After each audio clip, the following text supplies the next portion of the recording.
नमस्कार, आप देख रहे हैं स्वतंत्र इंडिया समाचार। मैं हूं आपके साथ रघुनाथ सोनी। आइए रुक करते हैं खबरों की ओर।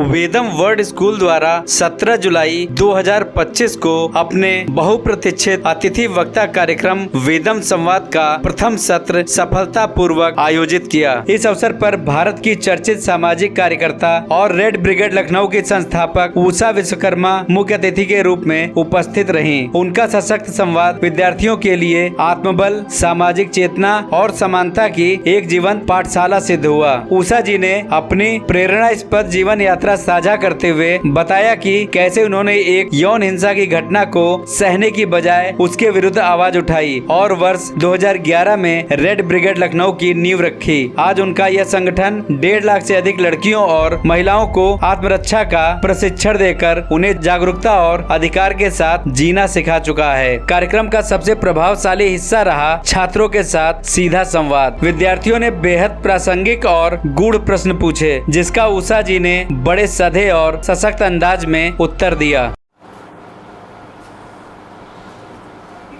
Namaskaram Vedam family. I am Harika Katyaya and I will be the presenter for today's event. It is with great pride and heartfelt respect that we welcome Ms. Usha Vishwakarma ji to Vedam World School today. Let us begin with the first episode of Vedam Samvad series.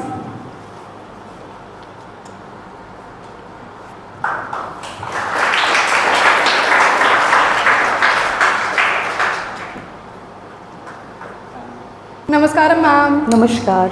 Could you share in one sentence how you feel sitting amongst so many young faces? मुझे English नहीं आती है, हिंदी में बात करें। जी, क्या आप एक वाक्य में ये बता सकते हैं कि इतने सारे छोटे छोटे बच्चों के साथ बैठ के आपको कैसा लग रहा है आज? देखिए, मेरा जो आत्मविश्वास बढ़ता है और मेरी जो ऊर्जा बढ़ती है बच्चों के साथ ही बढ़ती है। तो जाहिर सी बात है कि मुझे आज आकर के मुझे बहुत अच्छा और ऊर्जा महसूस हो रही है। धन्यवाद।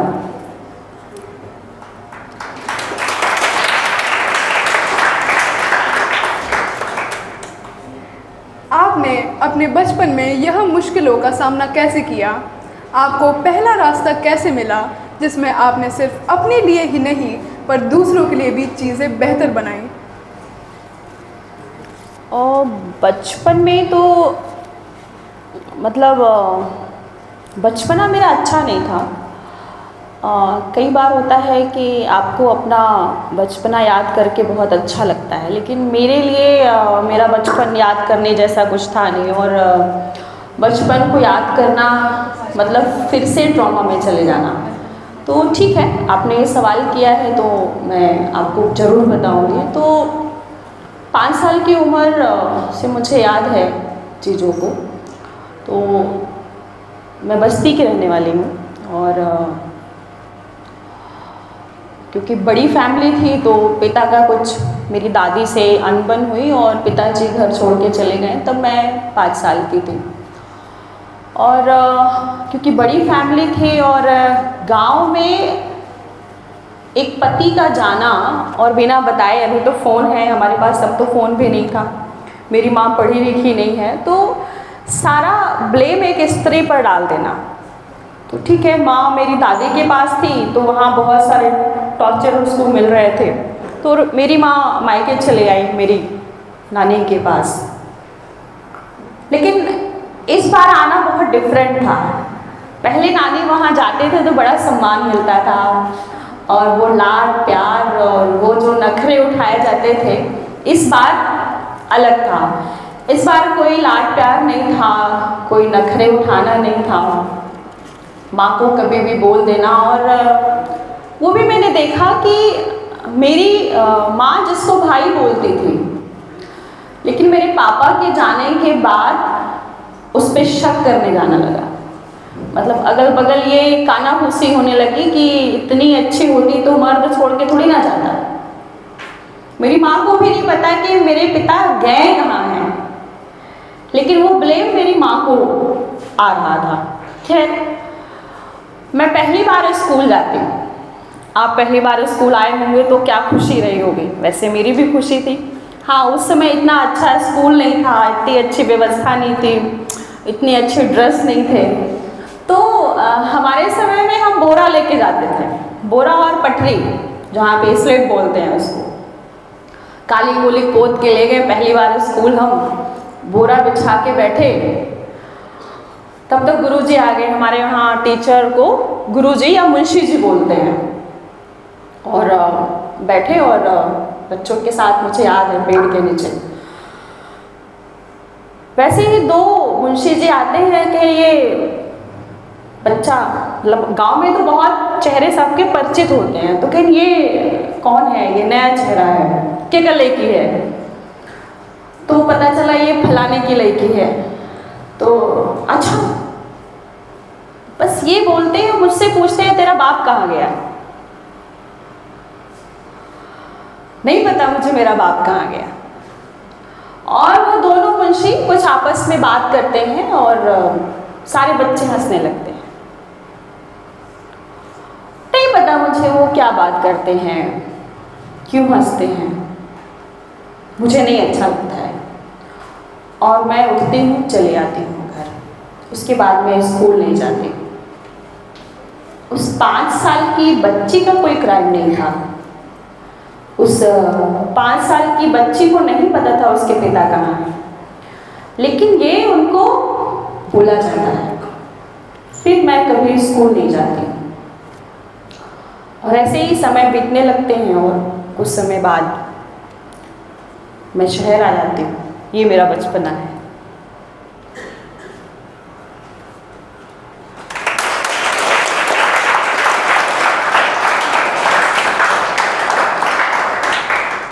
धन्यवाद मैम। आपको निशस्त्र बनाने के पीछे क्या कारण है? निशस्त्र को आपने कैसे एक्सेसिबल बनाया उन लड़कियों के लिए जो मार्जिनलाइज्ड बैकग्राउंड से आती हैं तथा छोटे छोटे गांव से आती है? इन सब के लिए, इन लड़कियों के लिए आपने निशस्त्र कैसे एक्सेसिबल बनाया? देखिए, निशस्त्र कला बनाने के पीछे मुझे लगता है कि चाहे वो गांव की लड़की हो या शहर की,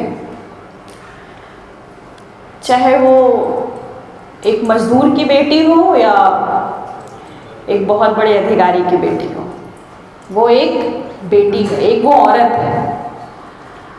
जब आप अपने पद पे रहते हैं तो आपको नहीं देखा जाता है कि आप लड़की हैं, लेकिन आप जैसे ही बाहर निकलती हैं ना, तो आपका पद वद भूल जाते हैं लोग।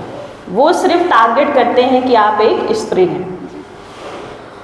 निशस्त्र कला जब ये बना तो इसके पहले रेड ब्रिगेड बना।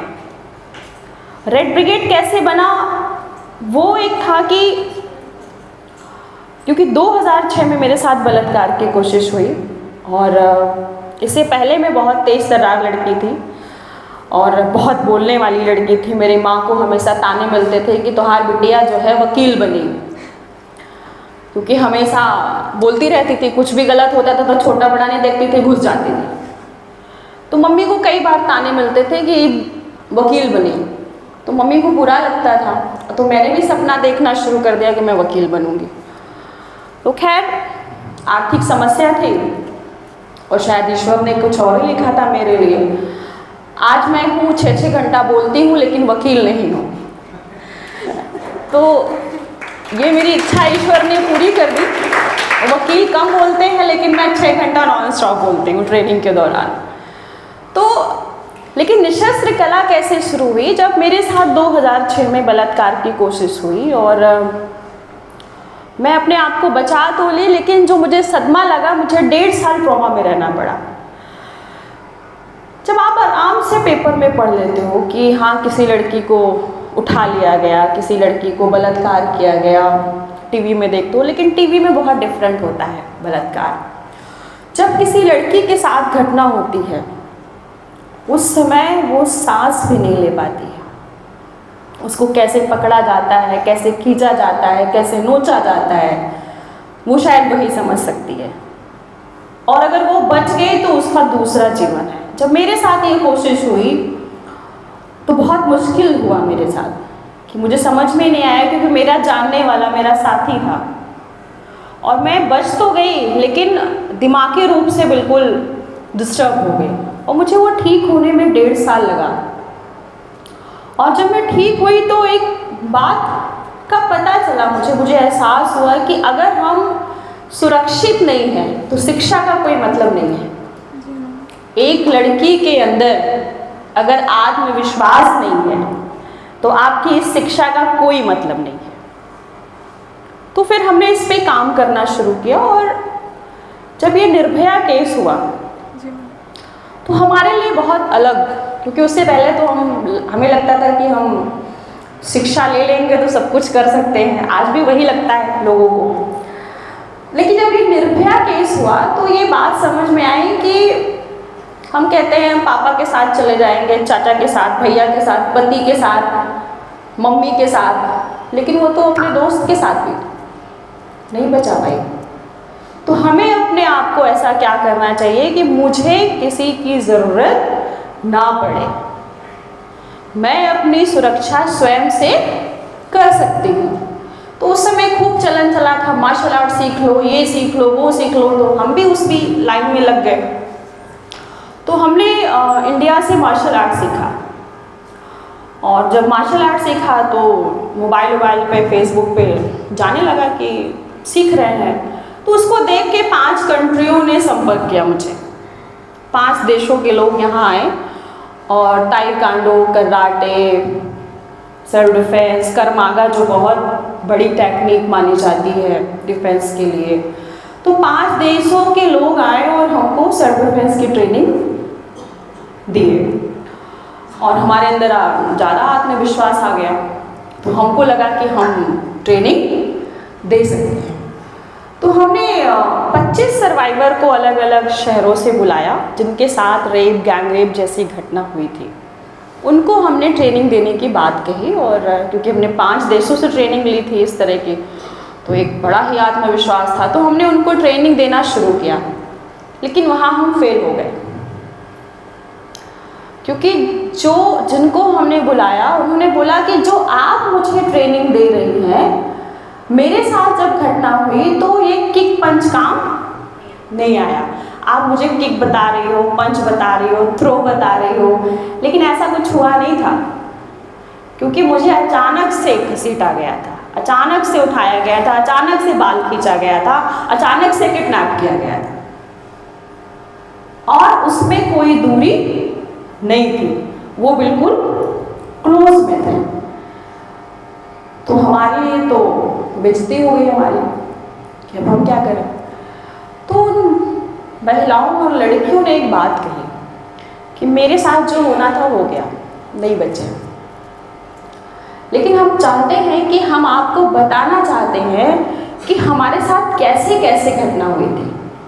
अगर उसको देख करके आप कुछ बना सकती हैं तो शायद बाकी लड़कियां बच जाएं। एक सर्वाइवर के लिए रिपीट करना अपने साथ जो घटना हुई है वो बहुत मुश्किल होता है, क्योंकि मेरे साथ हुई नहीं थी, लेकिन जब मैं उसको दोहराती हूँ तो मैं उसी फेस में चली जाती हूँ। लेकिन उन महिलाओं, उन लड़कियों ने बताया, हमने उस पर काम करना शुरू किया, और करीबन हमने 30 टेक्निक निकाली जो कि 5 से 10 सेकंड में आप अपने आप को कैसे बचा सकती हैं, वो काम करना शुरू किया और उसका प्रैक्टिकल किया, और उसका नाम रखा निशस्त्र कला। अभी तक निशस्त्र कला के माध्यम से हमने 2.5 लाख लड़कियों को ट्रेनिंग दी है, ऐसे निशस्त्र कला। बहुत अच्छा एक्सपीरियंस था। उषा जी यहाँ पे आए और उन्होंने बच्चों को अपने व्यक्तिगत जीवन के बहुत सारे अनुभव शेयर किए। उन्होंने अपने संघर्षों के बारे में बताया, लाइफ में अलग अलग परिस्थितियाँ जब लोगों के ऊपर आती हैं तो कैसे उससे बच्चों को या लोगों को सीख लेनी चाहिए और ओवरकम करना चाहिए।